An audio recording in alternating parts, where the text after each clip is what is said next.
Fail नहीं होना चाहिए।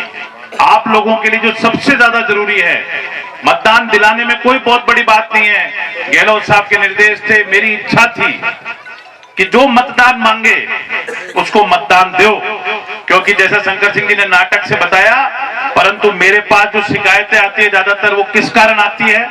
गांव गांव में शराब पी के झगड़े हो रहे हैं, गांव गांव में महिलाएं दुखी है।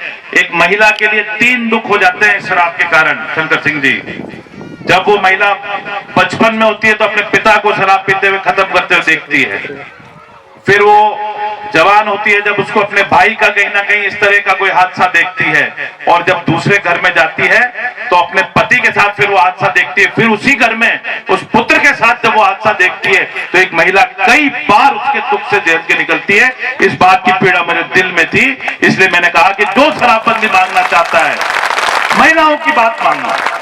आज आप लोगों से इतनी भारी तादाद में आप यहाँ बैठे हो, पर जब भी हम कहीं दफ्तर में बैठते हैं या किसी कार्यक्रम में जाते हैं, पार्टी मीटिंग में होते हैं, चाहे हमारी पार्टी के कार्यक्रम होता है, तो महिलाओं की भागीदारी कम होती है, पुरुष ज्यादा आते हैं। आपकी आवाज हम तक जो लोग पहुंचाते हैं उसको हम गंभीरता से लेते हैं, उसी का नतीजा है हमारे जिला कलेक्टर महोदय ने भी इस मतदान की तारीख तुरंत प्रभाव से दी।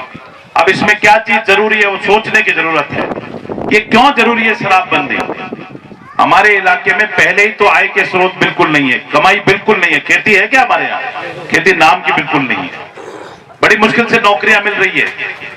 हमको ये देखना है कि हमारे आने वाली पीढ़ी के हाथ में हम शराब की बोतल देना चाहते हैं कि सैनिक के तौर पे बंदूक देना चाहते हैं जो दुश्मन से मुकाबला करे। क्या देना चाहते हो आप हाथ में?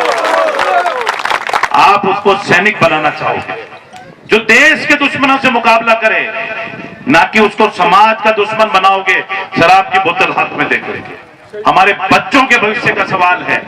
मैंने क्यों दिया यहाँ पे खेल स्टेडियम? ये मोहन सिंह जी और सब कहते थे, हमारी पार्टी के लोग भी कहते थे, सब कहते थे कि साहब यहाँ पे खेल स्टेडियम दो। क्यों दो? क्योंकि यहाँ से ज्यादा से ज्यादा सैनिक बनना चाहते हैं। आपके लिए स्टेडियम की सैंक्शन करी और इस आचार संहिता के बाद वो स्टेडियम का जल्द से जल्द काम शुरू होगा। और मैं चाहता हूं इन शराब की दुकानों से हमारे बच्चे बिगड़ने की बजाय इन स्टेडियमों में, इन स्कूलों में अच्छी शिक्षा दीक्षा लेकर के अपनी माता का, अपनी बहन का, अपनी पत्नी का, अपने बच्चों का अच्छा लालन पोषण कर सके और उनका भरण पोषण कर सके, ना कि समाज में एक तिरस्कार का बिंदु बने।